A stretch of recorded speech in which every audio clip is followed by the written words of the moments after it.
So thank you for allowing me to join you for this historic kickoff. I wouldn't miss it for the world. This is a special day. And it speaks about the reach of this movement all across this country. I see it everywhere I go. Americans from every background and every walk of life see in this president the kind of leadership that's made America safe again and made America prosperous again. And it's inspiring to see all of you gathered here for this historic kickoff. And I thank you for the honor of being with you today. I truly do.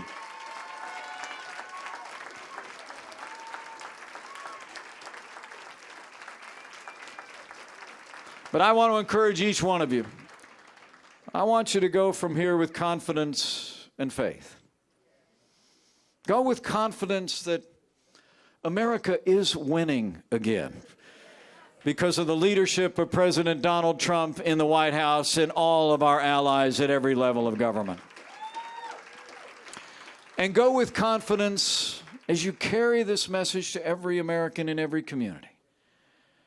Go with confidence that history is on our side. And remember the proud heritage of the Republican Party with African Americans. Ours is the party that was born in equality of opportunity. The first Republican president, Abraham Lincoln, signed the Emancipation Proclamation, ended slavery, won the Civil War, and set our country on the path to a more perfect union. The first 3 African Americans elected to the United States Senate were Republicans.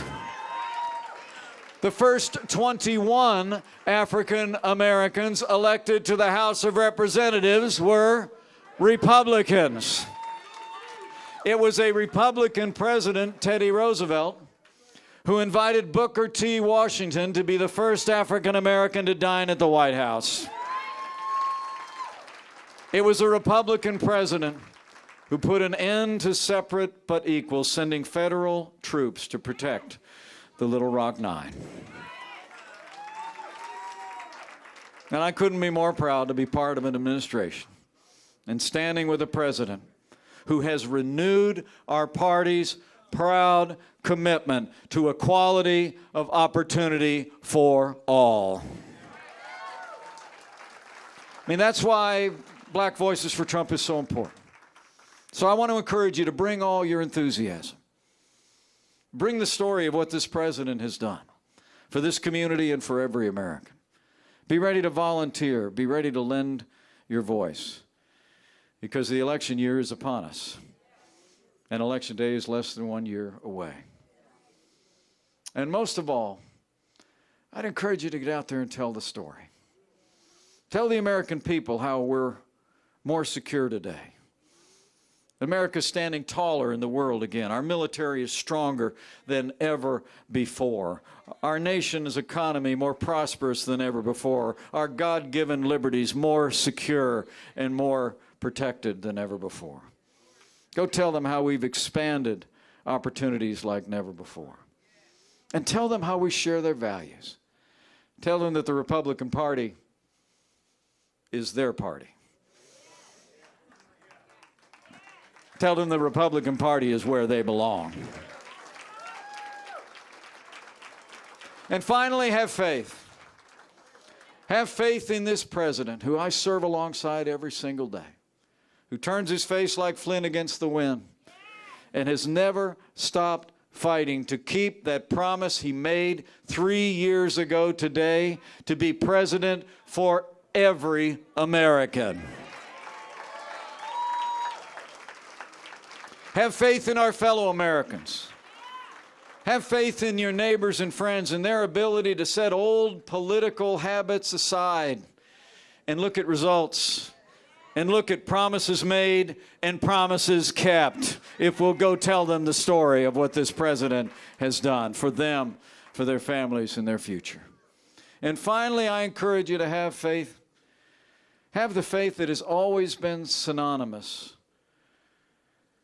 with the historic African American community in this country, since before our nation's founding to this very day.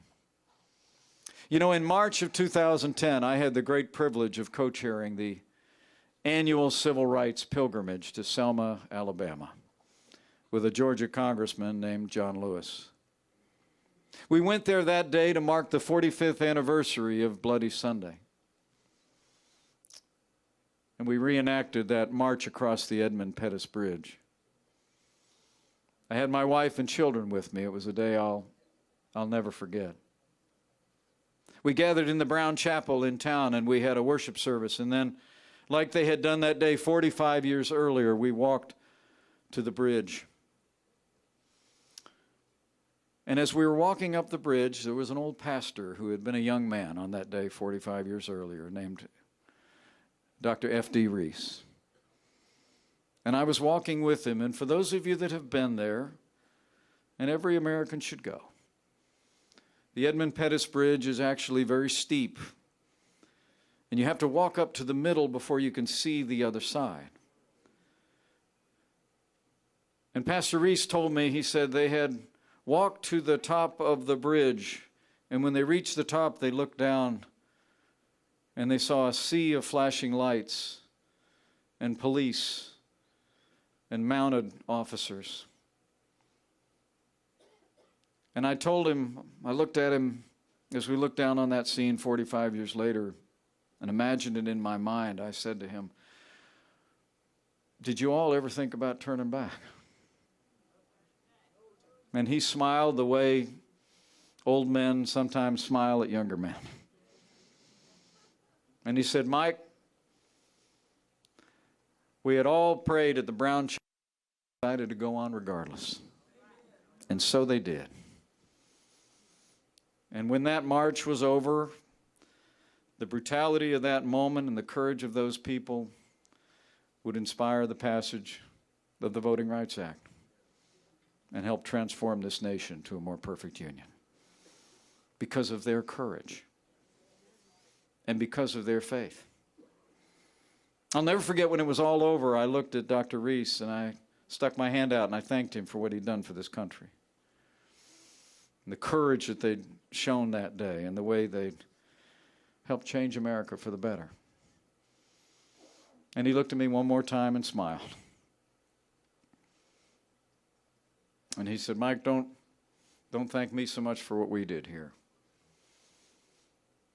He said, God did something here.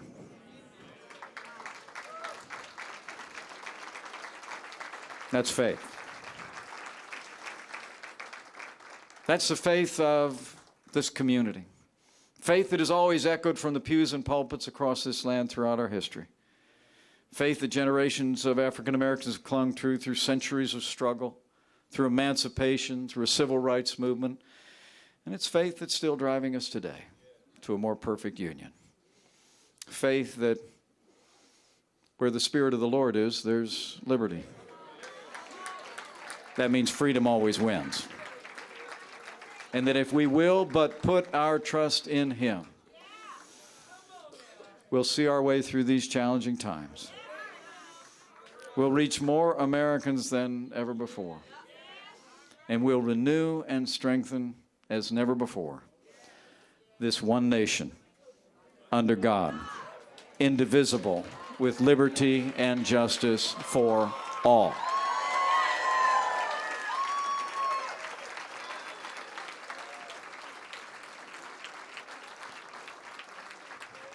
So men and women, I'm going to get out of the way and let you hear from the one you came here to hear from. But to all of you gathered here, to Black Voices for Trump, have confidence, have faith. We got work to do, less than 1 year to do it. But seeing you all here, I'm more confident than ever that if all of us do all that we can, in every day between now and Election Day 2020, we're going to deliver another great victory for every American come November 2020. We're going to make America safer than ever before. We're going to make America more prosperous than ever before.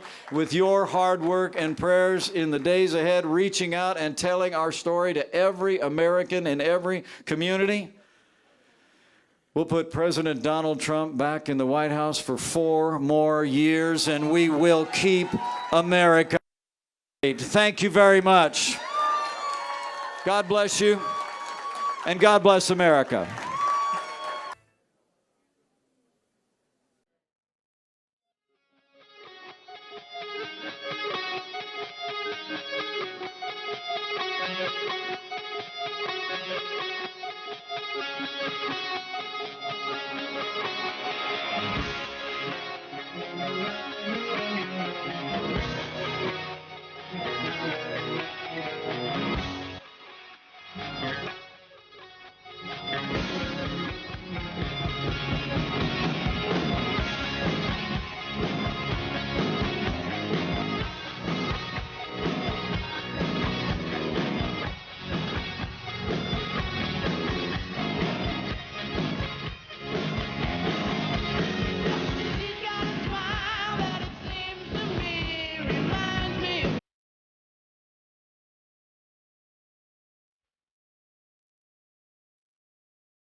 Ladies and gentlemen, please welcome to the stage the Honorable Dr. Ben Carson.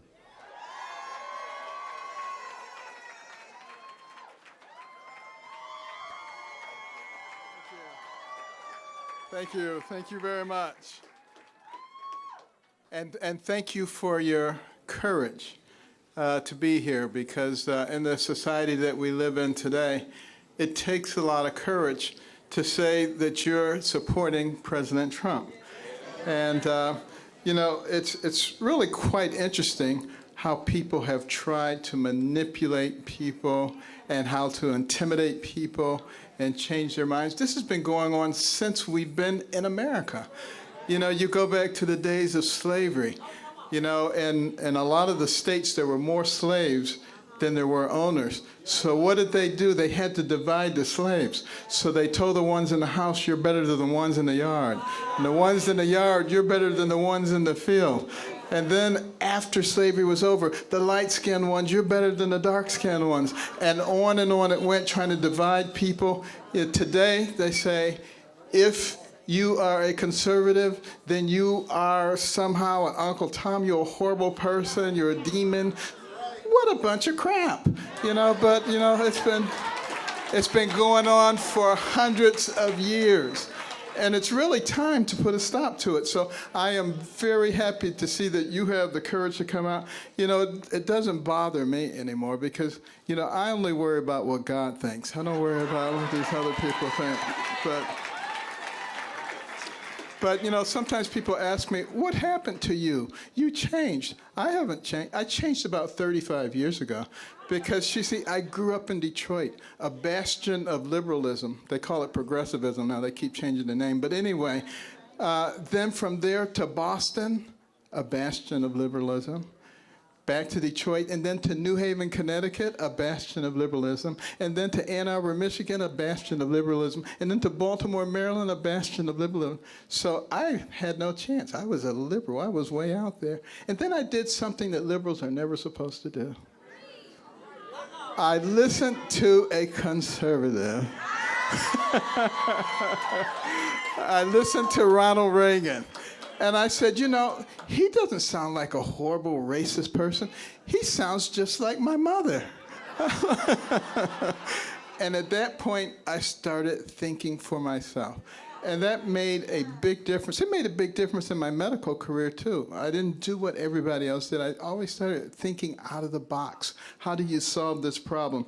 And that's the reason that God gave us these complex brains.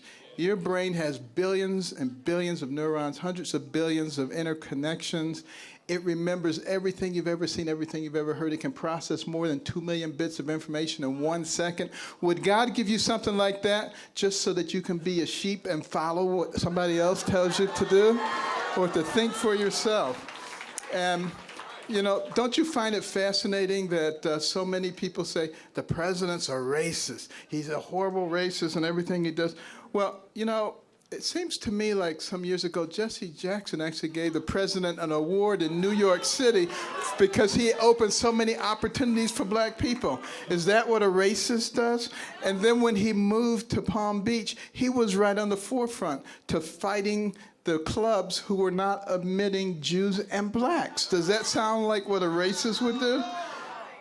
He is the one who finally got the Second Chance Act done. Does that sound like what a racist would do? When he took office, he brought the office of HBCUs to the White House so it could get appropriate attention, more money than ever. Opportunity zones so that people could take this money and direct it to the places where people did not have opportunities before. An economy where you have the lowest unemployment rates for black people in history. And it goes on and on and on. Let me tell you something. If he's a racist, he's an awfully bad one.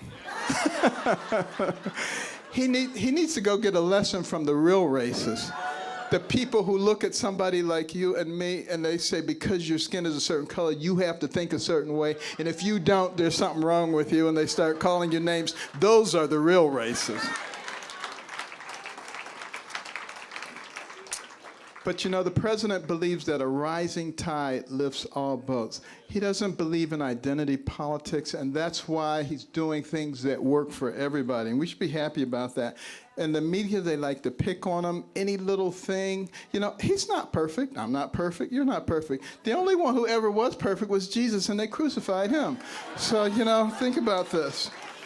And we need to just look at the big picture, think about all the incredible things that are happening, think for ourselves, and be missionaries.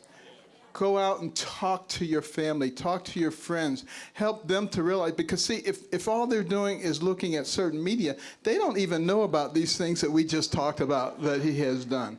And so they can perpetrate this horrible image of him being a bad person. It is absolutely not true. I work with him all the time. He's a wonderful person. He's become a good friend. You remember during the campaign when we were having a debate, and I couldn't hear my name. I came out, I stood there, I was waiting to hear everybody else gleefully walk past. He was the only one who stood with me until they straightened it out. That's the kind of person that our president is. He is my friend, and he will be your friend as you get to know him. Ladies and gentlemen, the 45th President of the United States, Donald J. Trump. Thank you. What a group. Wow.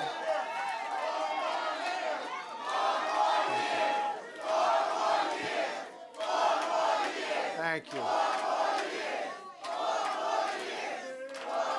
Well, I want to thank you all.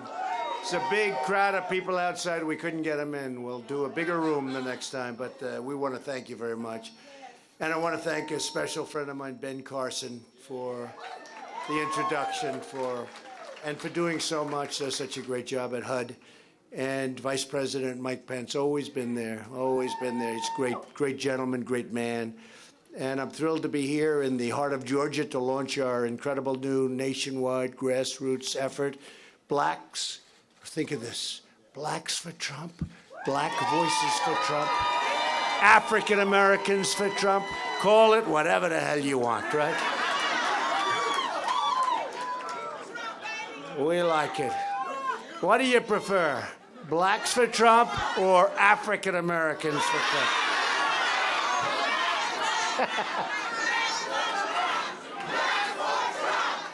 I think so. Great. Well, I want to thank you, and I'll tell you what, we're doing well. We have our best employment numbers, and we're going to get into it, but the support we're getting from the African-American community has been overwhelming, and I want to thank each and every one of you for your courage and tenacity and devotion to really what's turning out to be a movement. This was like a movement in 2016. There was a movement of a lot of people. And by the way, you made up a good portion of that movement. You know that. Diamond and Silk. Oh, you're so great. So great.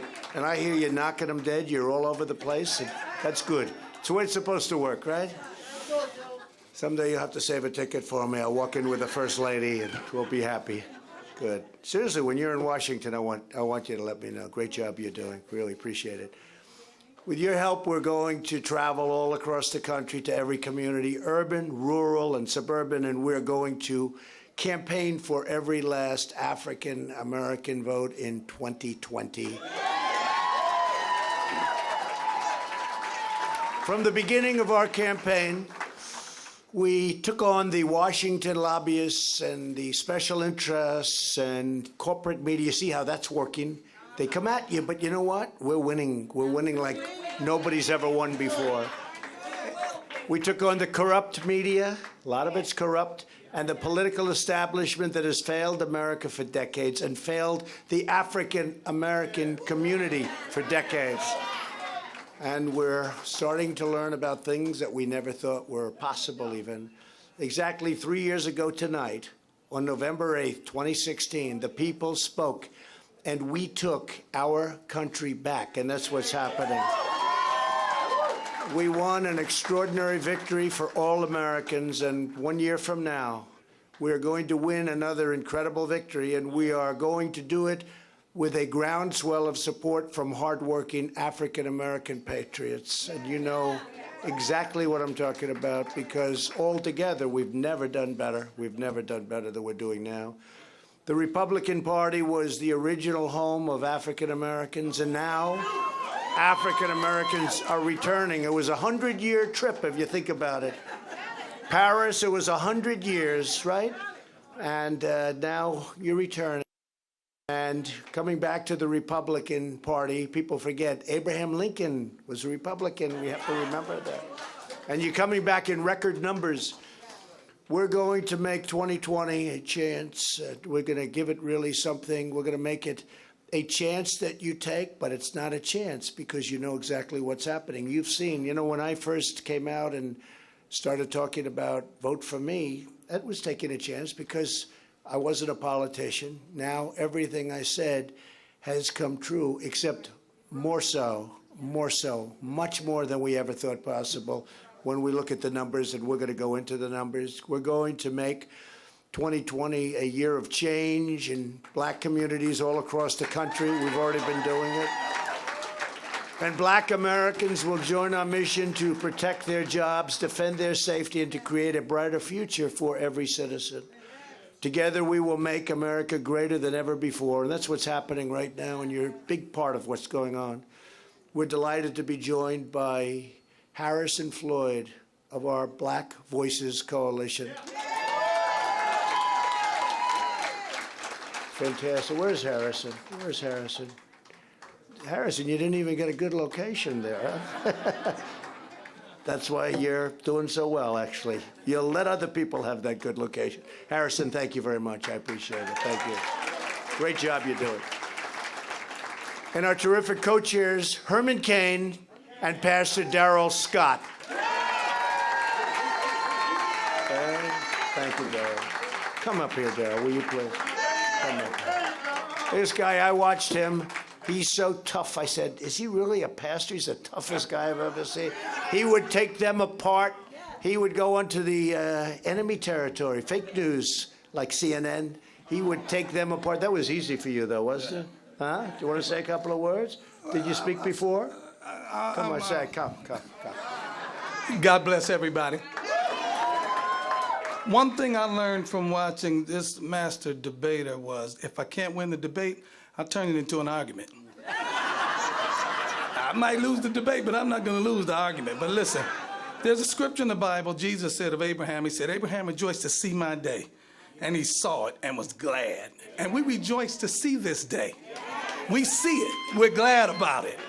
You know, in 2015, 2016, a handful of black people were courageous enough to come forward and publicly announce their support for then candidate Donald Trump, and not only announce support, but actively stump for him. Diamond and Silk and Paris Denard and too many, I don't want to leave anybody out, but we saw the day when people would hear us. For every 5 persons that criticized us, 1 person would hear us.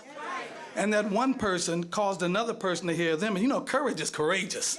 Once somebody steps up to the plate, others say, well, I can step up to the plate if they can do it. Now look at us. And you ain't seen nothing yet. This ain't nothing here. This is just a seed. Wait till we see the harvest in 2020. Thank you, Mary. Thank you. Fantastic guy. He's a champ. And again, Diamond and Silk, I really appreciate you being here so much. Thank you. Thank you very much. We really appreciate it. And a very special thanks to someone who has been with us right from the beginning. Katrina. Where's Katrina? Katrina Pearson. And I met her, one of the first people I met. In fact, I don't think I was even running then, right? I said, I'm thinking about running. She said, that's a good idea. And I guess it was a good idea, because here we are. We go back to that beautiful Oval Office, right? And we do a lot of things for a lot of people. Thank you, Katrina. Great job you've done. Thank you. And a very special woman who is constantly defending me. Sometimes I don't need it, but sometimes I do. Alveda King. Right. She's a great woman. Great woman. And we don't forget. We will never forget. Thank you, Alveda. And we're delighted to be joined as well by former Governor Sonny Perdue. Where's Sonny? And now he's the head of agriculture. Sonny Perdue, the great Sonny Perdue. He's given away a lot of the money from China. We take in the money from China, we hand it over to the farmers, right? And Mrs. Perdue. So Sonny's now the, as you know, Secretary of Agriculture. And he's done an incredible job. Thank you, Sonny, very much. What a job. Thank you. And we have Senator David Perdue. Where is David? Where is the great David Perdue, your senator? And I just want to thank you, David. You have been so instrumental in the success of the state. We're doing well in the state. When we were campaigning, it wasn't really doing so good, Georgia, and now it's doing phenomenally well. So we want to thank David. We want to thank you. We want to thank you, great Governor. Brian, I don't know, Brian's around here someplace, I think. Brian, this state's doing much better than it was when you came in, Brian. Brian Kemp, a lot better. So thank you, Brian and David and Sonny and everybody. You're incredible people. And we also have a couple of warriors that are incredible and have been right from the beginning. They help us with all of these witch hunts. Every week it's a different witch hunt. And we have Representative Rick Allen, you know? Rick? Thank you, Rick. Representative, meaning Congressman Buddy Carter. Buddy. These are people they fight. Jody Heiss, you know. Jody is great. And a warrior like a few people have ever seen before. I watched him during the Mueller hearing, and a lot of people were very, very nervous when he started going after everyone. And he really has been. He's been incredible and right at the forefront. And he's also a special man. His name is Congressman Doug Collins. Thank you. Great job. Great job. Thank you. Thank you. See, they like you, Doug. They better like you. Does a great job for the state. We also have a first lady in this room. You know, our first lady nationwide is very popular, right? But you have a first lady in Georgia named Marty Kemp, who's really popular. Is Marty here? She's here. Good.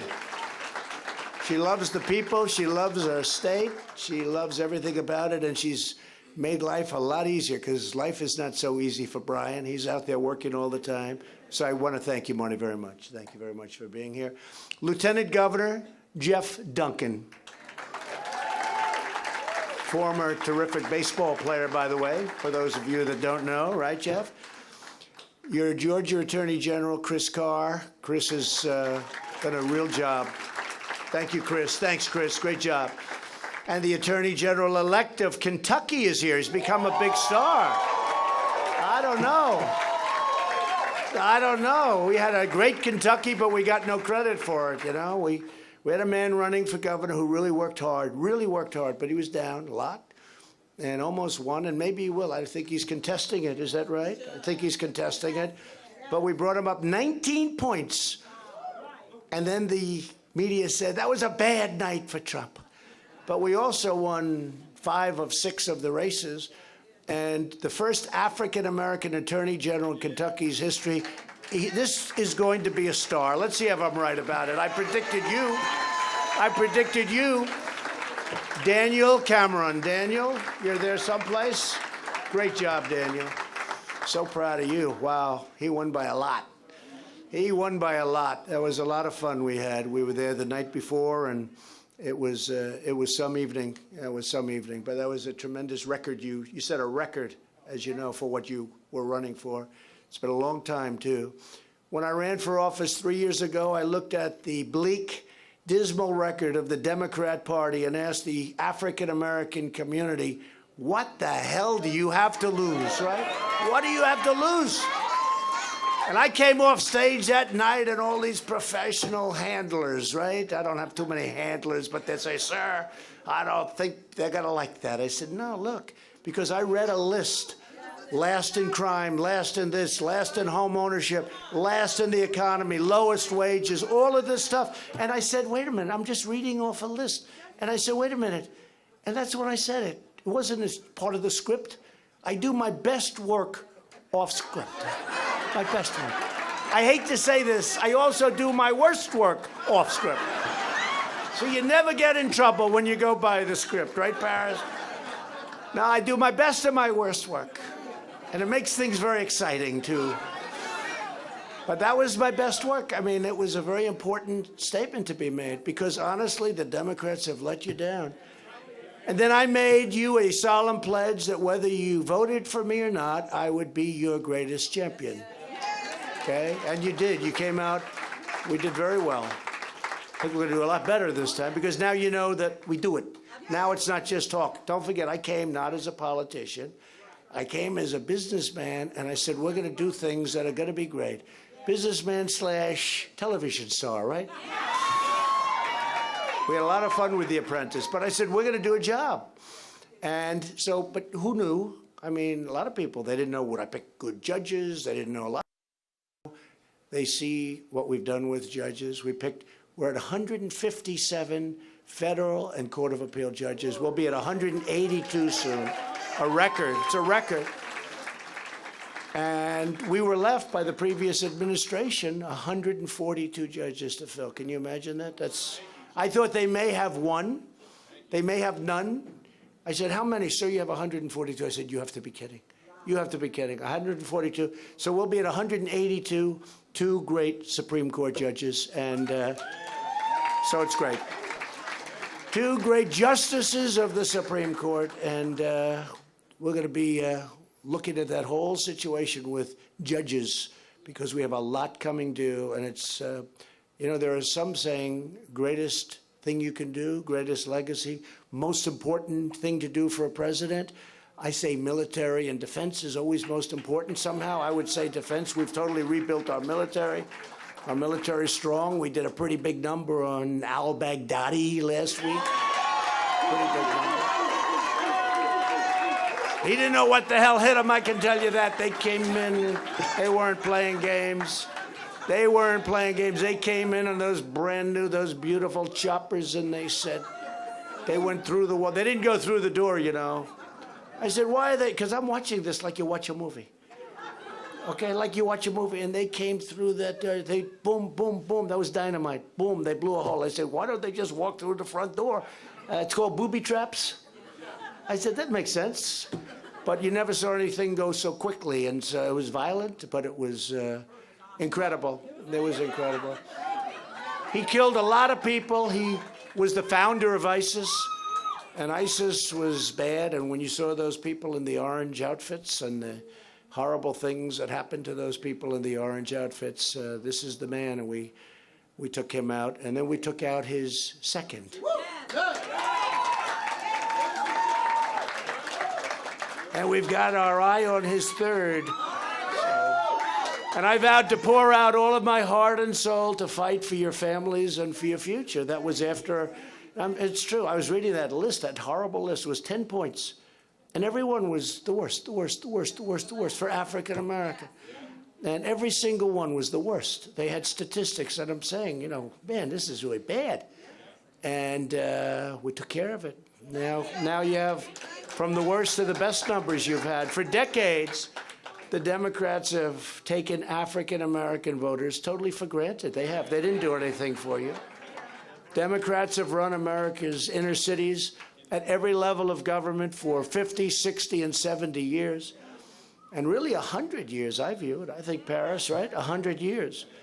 When Detroit last had a Republican mayor in 1962, it had a strong, beautiful economy. Per capita incomes were among the highest in the nation. And after nearly 60 years of really crooked Democrat rule, it's one of the poorest cities in America. It was one of the most successful cities in America. Philadelphia has a poverty rate more than double the national average. The city has had a Democrat mayor every year since 1952. 20 out of 20 most dangerous cities in America last year were run by Democrats. I'd say that's not too good. Nationwide, 58% of murder victims under the age of 22 are African American. America is waking up to the Democrat Party's record of suffering and neglect. That's what it is. They want your vote. They're nice to you just before the election, and then they forget about you for 4 years or 2 years or 6 years or whatever it may be. Then they come and they hit you hard for 3 months, and then they get your vote, and they say bye-bye. No, I see it. I mean, I deal with them all the time. I deal with a crooked politician, this guy Adam Schiff. He's a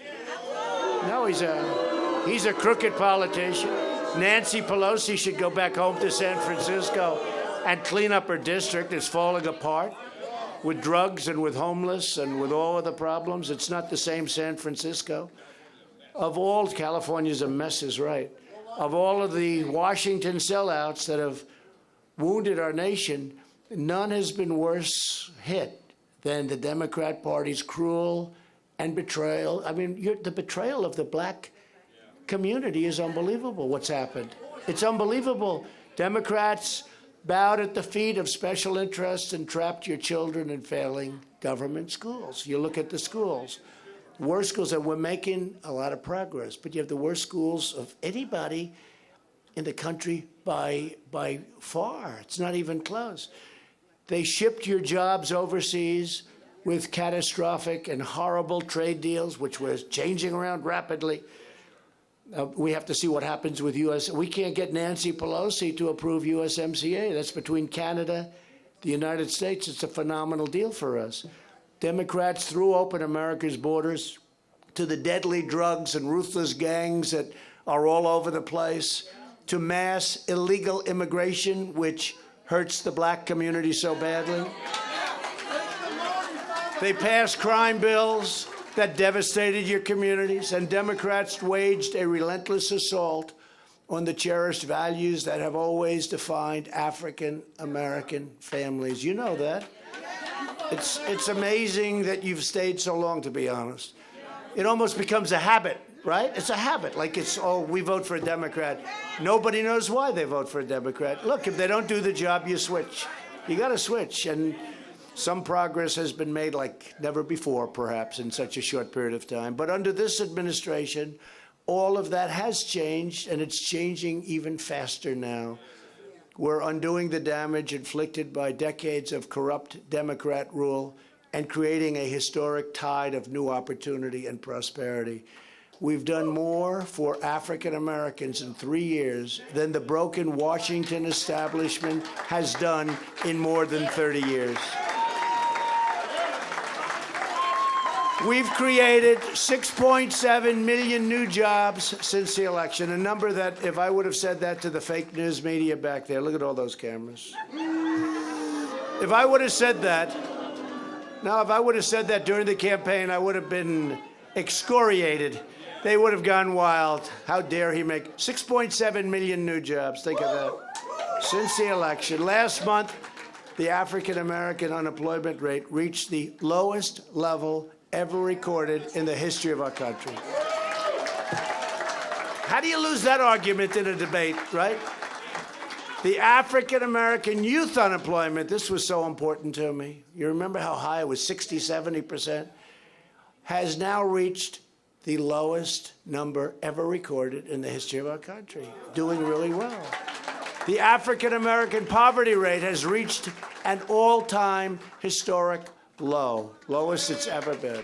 For the first time ever, most new hires of prime working age are minorities and women. First time that's ever happened. Wages are rising really fast, up 9% since the election, a number that was unthinkable. And they're rising fastest for low-income workers. Proportionately, they're rising the fastest for the low-income worker. Who would have thought this was going to happen? Almost 2.5 million Americans have been lifted out of poverty since my election, including 150,000 African American children. 150,000. It's a lot. See, when I hear 150,000, a lot of people don't know what it means. You know what it means to me? We fill up Yankee Stadium 3 times. 3. That's a lot of people. To bring investment to neglected communities, we've cut a record number of job-destroying regulations, more than any administration in history, even though we've been here for a short while by comparison.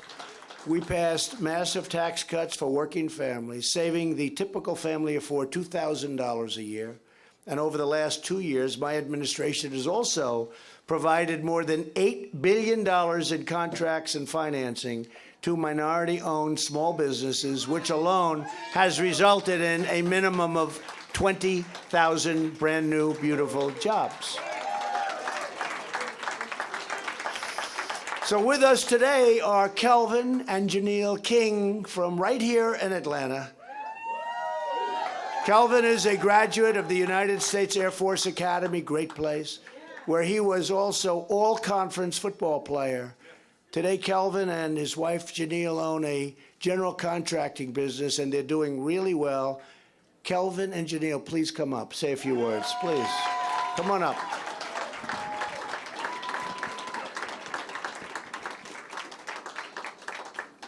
He looks so happy. He should be happy. Hi, thank you. Thank you, bro. Thank you. Thank you, sir. Thank you very much. Please. Only 80 seconds. Oh, yeah. Well, thank you, Mr. President. This is really cool, by the way. This is. I too am a builder, right? That's right. You know, my wife Janelle and I, we own Osprey Management. Osprey is a general contractor, construction firm based here in Georgia. As a businessman, I started Osprey 7 years ago out of my bedroom, and we were able to eventually generate enough cash to move to the basement. So I built out my basement, and we operated out of my basement for a few years. But just last year, we were able to purchase and operate from our very own 12,000 square foot office building. Yeah. Over near the Braves Stadium. We're big Braves fans. Because of the policies of this president, the economy is the strongest in my lifetime. But wait, maybe a little too strong when you consider the record low unemployment and how difficult it is to find employees. So we are hiring. Osprey is hiring, all right?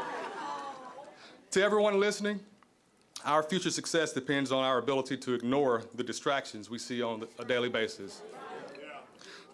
Participate in this economy. Take advantage of these policies. Don't sit on the sidelines because of emotions or feelings. Get in the game. As an Air Force veteran, I took advantage of your upgrade of VA health services, where I was able to see a private doctor due to an unreasonable appointment time. So in the words of Tuskegee Airman and Air Force General Benjamin O. Davis, Jr., the privileges of being an American belong to those brave enough to fight for them. And to you, Mr. President, thank you. Thank you for being brave.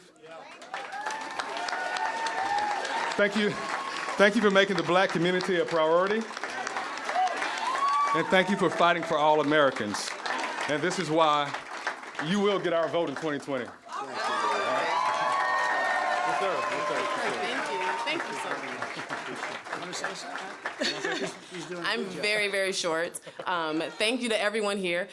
Thank you, Mr. President. You are awesome. And I am continually inspired every day by my husband. He does great work, and owning a business is difficult. So I'm so proud, and thank you for your policies that make it easier. So Trump 2020. Good job, huh? She's awesome. Smart. You should watch her on TV. She's on TV, so Georgia game. Thank you, brother. That's beautiful. That's really beautiful. Thank you very much. Congratulations. Every day we're reversing ruinous trade policies that have shattered black middle-class citizens. After the twin disasters of NAFTA and China's entrance into the World Trade Organization, which was a horrible thing for us, 1 in 4 manufacturing jobs held by African Americans were totally gone. They were extinguished. In the last 3 decades, Milwaukee lost 27% of all manufacturing jobs. Cleveland lost 42%. Dayton lost 44%. Philadelphia lost 74%. But under this administration, the days of shipping American jobs and wealth to foreign countries, it's over. It's ended. They're coming back here. They're all coming back. It's happening. You see it. 10,000 plants are being opened in the United States, or have been since we took over. 60,000 have been lost prior to that. Think of that, 60,000. On behalf of African Americans and all Americans, we're now putting America first. That's a really good thing. We've had it. In other words, we've had it, right? We're standing up to the decades of chronic Chinese trading abuses and replacing the NAFTA catastrophe with a brand new USMCA, a giant victory for the farmers and ranchers and manufacturers from coast to coast. The do-nothing Democrats, which is what they are, I've come up with that name. I don't think they like it too much, but who cares? They're do-nothings. All they do is waste their time instead of doing things that they could. They're just going, let's impeach him. We can't beat him. How about the guy? We can't beat him, so let's impeach him. Did you see that one? He was a beauty. We can't beat him. Let's impeach him. Good idea. The do-nothing Democrats are blocking a vote on the USMCA. Nancy Pelosi, she's blocking the vote. She doesn't want the vote to take place because they would rather hurt their political opponents than help their black constituents. That's what it is. Under my administration, we've added nearly 10,000 new factories in just 3 years, and we're just getting started. Tremendous numbers are coming in. Everybody wants to be in the USA. You know, we're the hot place. We're the hottest economy by far anywhere in the world. To keep jobs in America, I withdrew the United States from the disastrous, job-killing Paris Climate Accord. The only one upset about it in the whole country was Paris Denard. I mean, even you like it, Paris, right? Okay, he said he liked it. Good. Democrats want to invest in green global projects. I want to invest in black American communities.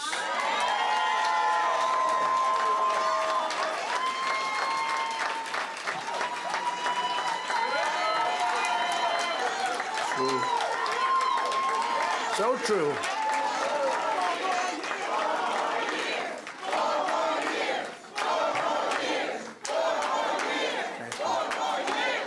Thank you. Thank you very much. It's 16. It's good. 16 more years. And they'll go back. See, I told you he wants to be a dictator. These people are crazy. To revitalize distressed neighborhoods, we created 9,000 opportunity zones. Tim Scott of South Carolina was incredible on that, including 26 right here in Atlanta. 8 million African Americans live in opportunity zones, yet every Democrat voted against giving these black citizens the future they deserve. The Republicans got it passed. Not easy. We had no votes from Democrats. And now the Democrats are saying we made a big mistake, but they're never going to admit that publicly, I can guarantee you. But they were totally against it. But we had tremendous help. I said Tim Scott was so incredible. Your senators were incredible, David and Johnny. And it's been incredible. Nobody ever thought that could happen to the extent it's happened. It has revitalized areas and created jobs like nobody thought would be possible.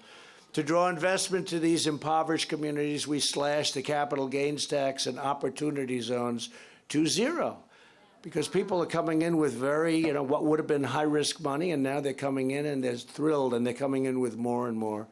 Money is now pouring into, and property values have skyrocket coming into the communities, and values are up 20%, 25, 30%. Today, we're glad to be joined by Paul Morrow, a proud Army veteran, great person, and a small business owner in Selma, Alabama. He's building a new concrete plant in an opportunity zone in Montgomery to help support the future home of the brand new F-35 fighter jets. And I'll be in Alabama tomorrow watching a football game. That'll be a good game. That would be a good game, I think, huh? So what happened to Georgia? They're not in the game, but your team's doing well, right? Doing well. But we'll be there tomorrow. Hey, Paul, come on up. Say a few words, please. Thank you. Thank you.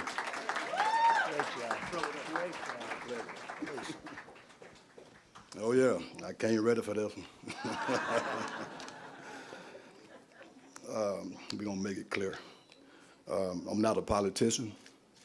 I'm just a regular human being from Alabama, the beans and okra fields.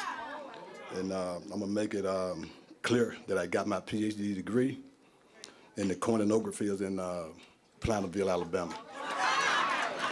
That's a little town right outside of Selma, Alabama. Now I'm standing in the airspace on the same stage with Mr. Donald Trump.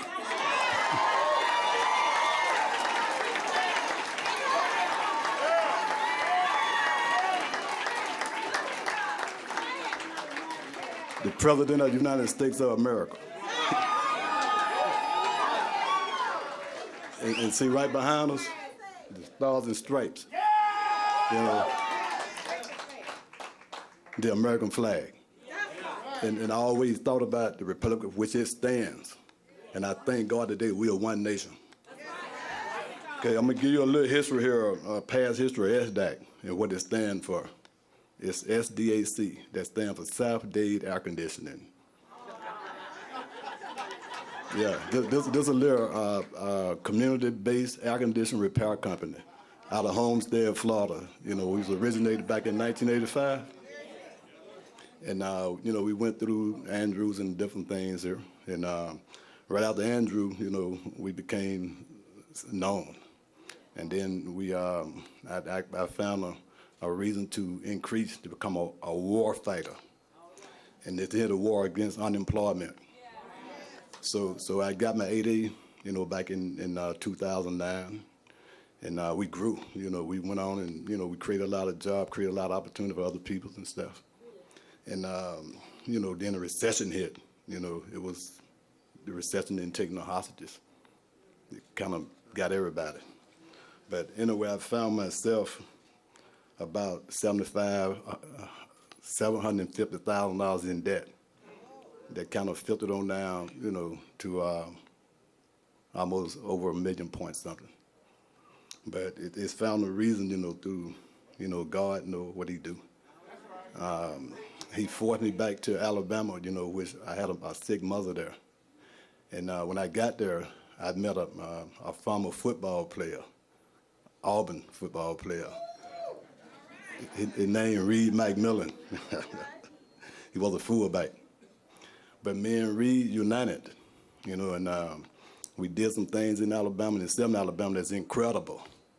We got some of the most valuable jobs ever been created down in Selma, Alabama. And I have to say this about Reed. I know he's gonna probably beat me up, but Reed is one of the grandsons, I think, here of one of the firefighters that had the hoses in his hand back in 1965. Now Reed working for me, and we create opportunities. So that speaks volume for Reed. So by meeting with Reed, I was able to bridge that gap from the $175,000 in debt on down to maybe, close to a couple $1 million in debt. In 2017, I made the Business Person of the Year award winner. Came here in Washington, D.C. and met with, the administration, same administration, Can't count them out. So right now, we are in a different phase in life. We don't found a new era. The new administration here, geared in by, Mr. Donald Trump. They done created what they call it, the OZ, the Opportunity Zone. And Mr. Donald Trump had one lawyer, administrative person. His name Ashley Bell. Actually didn't find a robbery to come down to Homestead, Florida, and come down to Selma, Alabama, and meet with my crew. And you know how it is when you got somebody from the White House coming to your business. We was all excited, and everybody was, overly excited about having one of Donald Trump's, the President of the United States, staff member to come to see us. But anyway, it happened that once Ashley got there, he was more impressed about what we were doing already. I got about 6 different millionaires hanging off my sleeve here, businesses that we done created through the, through the 8-8 program and other stuff that we got them doing down there. So right now, me and Reed McMillan, yeah, we taking SDAC to the next level. I just purchased the first 275 acres of a 400-acre plot in the new Opportunity Zone. And you heard the president talking about the opportunities and the resources that became available. Now, see, I hit it pretty strong, through some of the help of Mr. Ashley Bell. And I done, generally, got the president's, one of his professional team that came down, and I done happened to master it as a small businessman in the New Opportunity Zone thing. And we done had a 100% growth pattern over the last 4 years. But projectedly now, we don't have a 200% growth pattern over the next 18 months because of the New Opportunity Zone thing. So this is the new era for SDAC. This is the new vision. And see, I got y'all here. I can say hello to this audience, I can say hello to the nation. And I know somebody in the world elsewhere looking at me today. Some say hello to the world. And while I got y'all here, I can't speak about the State of the Union for the nation. But I can say the State of the Union for SDAC is strong. Strong. And in my closing, I'm going to say, God bless the United States President, Mr. Donald Trump. God bless SDAC and the new opportunity and the new job that we're about to create down in Selma, Alabama. And God bless America.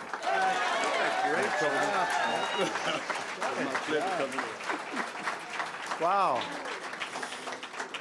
Thank you, Paul. What a job. I think he enjoyed that too, right? He's doing so well in the concrete business, I don't think he wants to be a politician. You want to be a politician? I don't think so. What a great job. Thank you very much. And that's from the heart, too, by the way. After my election, I heard from countless African-American leaders. They asked me to get involved in a cause that is dear to many of them in this room. Right now, I see so many of you that it was so important to you. That's criminal justice reform. And last year, with the help of Jared, where's Jared? He's right here. Stand up, Jared.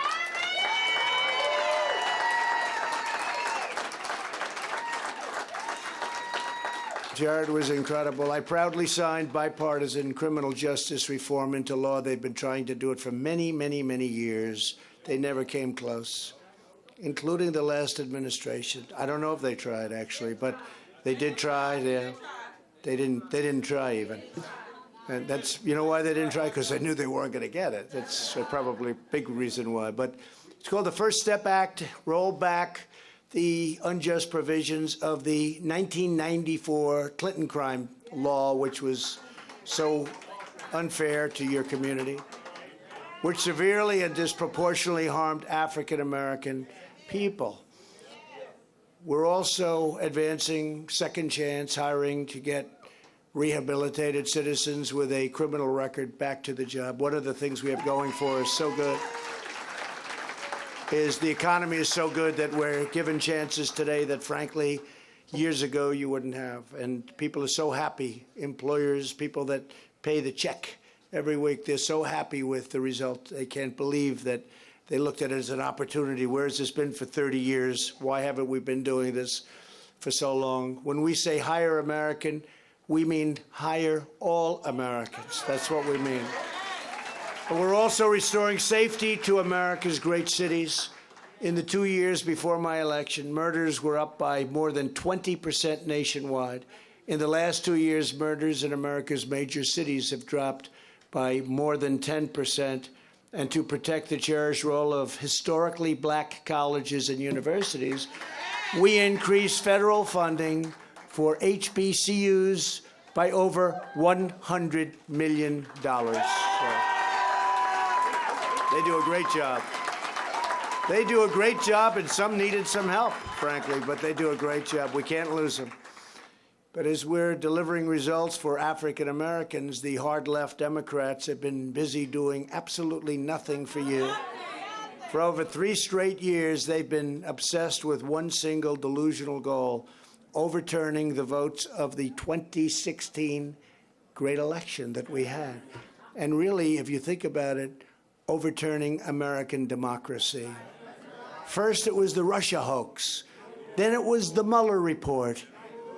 The biggest lie ever perpetrated upon the American people, Russia. Give me a break. Well, I felt a little bit better because 2 weeks ago, right? Hillary Clinton said that Jill Stein, a Greenie, she was a Greenie, it's okay, the head of the Green Party, right, ran against Hillary, right, Paris, and that Tulsi Gabbard, I don't know Tulsi Gabbard, but she said that they're Russian operatives, that they're involved with Russia. Now, I don't know either of these women, but I know they're not involved with Russia. When they said it about me, it took me 2 years to get out of it. It took them 2 minutes. People said, we think she's nuts at this point. Now Democrats and the media have launched, and they are partners, you know that, the deranged, hyper-partisan impeachment witch hunt, a sinister effort to nullify the ballots of 63 million patriotic Americans. Not happening, by the way. It's failing. It's failing fast. It's all a hoax. It's all a hoax. It's failing fast. Democrats are willing to destroy the foundations of our society and the pillars of our justice system and judicial system in their craven pursuit of power and money. Imagine if Democrats just put 10% of the energy they devote to attacking me and my administration to instead making this a better country for African American citizens. Can you imagine what they could do? They don't care, but we do, okay? That's really the truth. And I think you're learning that quickly. We're all learning that. With Republicans in Congress, we are fighting for school choice. We believe that in America, no parent should ever be forced to send their child out the door to a failing government school. Shouldn't happen. Shouldn't happen. Today's Democrat Party has no ideas about how to help black Americans. They only want to really use radical socialism, and they want to open your borders so anybody can come in. You're here, anybody can come in. And they have some bad people wanting to come in, really bad people. We've really strengthened up the borders, as you know, and if we had some help from them, we need some votes to get rid of loopholes. They have loopholes. They're called loopholes. Democrats want to give welfare and free health care to illegal aliens, courtesy of you, the American taxpayer, and the African American community. Republicans believe that public benefits should be protected for American citizens. For the money that we spend on illegal aliens, we could completely rebuild our inner cities, repair our crumbling infrastructure, and fix our terrible public schools, schools that are in terrible shape. But instead, Democrats want to redistribute your wealth all over the entire world to places that you've never even heard of before. Every day, Democrat sanctuary cities are releasing dangerous criminal aliens and gang members like MS-13 onto your streets. Republicans believe our cities should be sanctuaries for law-abiding Americans, not criminal aliens. Last year, Democrats even shut down the government to preserve benefits for illegal immigrants. Never have they fought that hard to do anything for the African American community. They don't fight that way. I see them, I'm with them. They don't fight for the African American community. They would rather have illegal aliens come in, health care, schools. I jokingly said once, Rolls Royces, every illegal immigrant gets a Rolls Royce. And the media said, Donald Trump exaggerated. He said they all get Rolls Royces. This is a lie. These people are the worst. No, they don't give them Rolls Royces, just short of a Rolls. They give them just short of the Rolls Royce, right? Democrats care more about illegal aliens than African American citizens, or our military, or citizens all over the place. They care more. Under Democrat politicians, African Americans become, and they have become, really, they've become forgotten, literally forgotten Americans. But under my administration, you've seen what we've been able to do because they are forgotten no longer, right? Radical Democrats are waging an all-out assault on the historic values and traditions of the black community. They're trying to attack law enforcement heroes and keep us safe. These are people that keep us safe. There's nothing wrong with that. We want safety. Because when I read that list of 10, one of the things is it's the most unsafe. The African American community is so, the numbers are different like you wouldn't believe. We want to be safe. They want to take away your right to self-defense, crush your religious liberty, and silence your pastors. Pastors are being silenced, but not any longer because of the Johnson Amendment. The Johnson Amendment. They're allowed to speak to you now. They're allowed, your pastors and your ministers are allowed to speak to you now without retribution. African-American churches have always been lifted up, and they've always been really the conscience of our nation.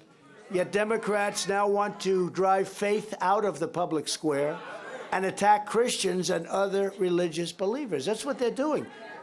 They have gone crazy, okay? They really are. What's going on out there is crazy. As your president, I will always cherish our nation's religious heritage. We will always cherish that. It means so much. You know, when you look at things that are happening, a lot of it is because they've lost that incredible grounding, especially the vital and indispensable role of African American churches in our society. Incredible. We have some ministers here and some pastors here. You heard from one. He's an incredible man. But we have some ministers, pastors, and others that are people that we all look up to, and their voice has to be heard. They have to be heard. They're trying to take that voice away. It won't happen. Don't worry, it won't happen. So don't worry too much about it. Don't lose any sleep tonight, okay? Virtually every top Democrat also now supports late-term abortion, ripping babies straight from the mother's womb, right up until the moment of birth. And then you have the governor of Virginia, where it was after birth. After birth. That's evil. That's why I've asked Congress to prohibit extreme late-term abortion, because Republicans believe that every child is a sacred gift from God. Okay? To every African American across our land, you don't have to choose to leave the Democrat Party, because the Democrat Party already left you a long time ago. It's true. They left you. Well, they come back before elections for a few months, but that's about it. If you don't want to have radical socialism, that's what you don't want. If you don't want open borders, If you don't want out of control political correctness, how about some of this political correctness, right? If you don't want your jobs going overseas, if you don't want your children trapped in failing schools, if you don't want liberal extremists to run your lives, then today we say, welcome to the Republican Party. Honest Abe, right? Honest Abe. Now and always, Republicans are the party of Lincoln and Frederick Douglass, the Civil Rights Act, and hardworking American patriots of every race, religion, color, and creed. The Republican Party knows that our rights, liberties, and freedoms are given to us by the hand of Almighty God. Guided by that immortal truth, Republicans are fighting for incredible jobs, great schools, safe streets, fair laws, and a government that listens and answers to you, the American people. When we talk about draining the swamp, we are talking about replacing the corrupt bureaucrats and politicians, crony lobbyists, brought and paid for, and you know that. They bring them in and they pay for them. They're disgracing, really, a class of people and a group of people, and I'm not talking African American, I'm talking all American. They're disgracing us as a nation. They've dismissed you, they've hurt you, and they've sabotaged you for far too long. It's time to see what's happened over the last short period of time. We have a lot of great commentators in front. We have a lot of commentators actually in the back. We have a couple of really great commentators in the far back. What the hell are you doing back there? But they're great, and they get it. They know what's happening. And some of them didn't get it right at the beginning. They weren't, but they've seen what has happened over the last 3 years. But their day is over. Your day has just begun, just begun. That's why we need everyone in this room and every like-minded voter nationwide to take part in our righteous campaign to extend blessings of all America to all of our citizens. We need you to share our message of jobs, opportunity, and freedom with everyone you know. We need you to reach out to your friends, your neighbors, your churches, and your communities, all of your communities, including your religious communities, which we're bringing back into our nation. We need them. So much has gone wrong. We need them. Tell them to judge us based on that and all that we've achieved. And we have achieved more than anybody has achieved ever in 3 years. And it hasn't been done on the smears from the media or the lies from those defending the old status quo. They want to defend it. They're defending their turf, but their turf is no good. Tell them that you are fierce and brave and proud and independent, black voices for Trump.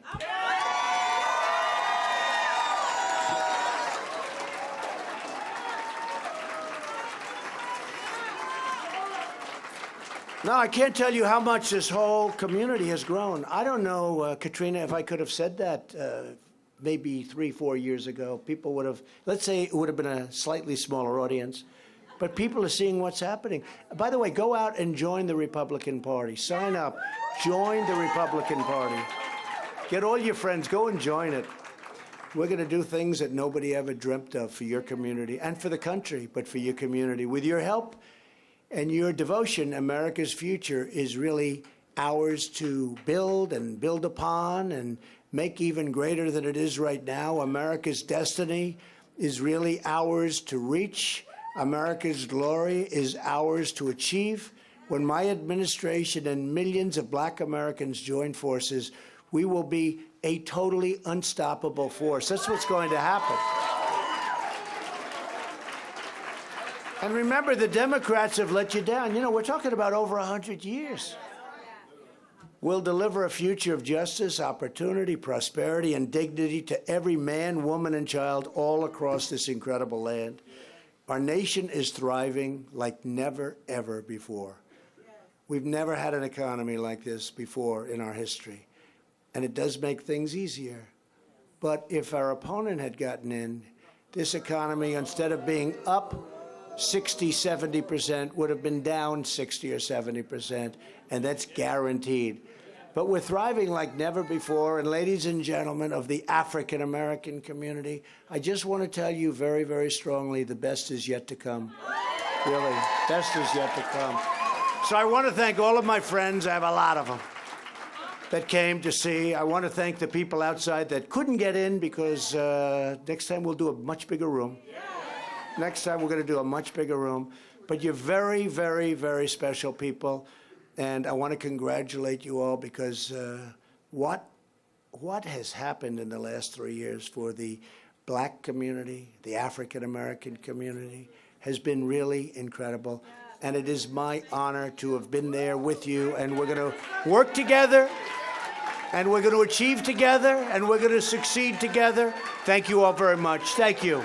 It's a great honor. Thank you very much. Thank you. God bless America. Thank you.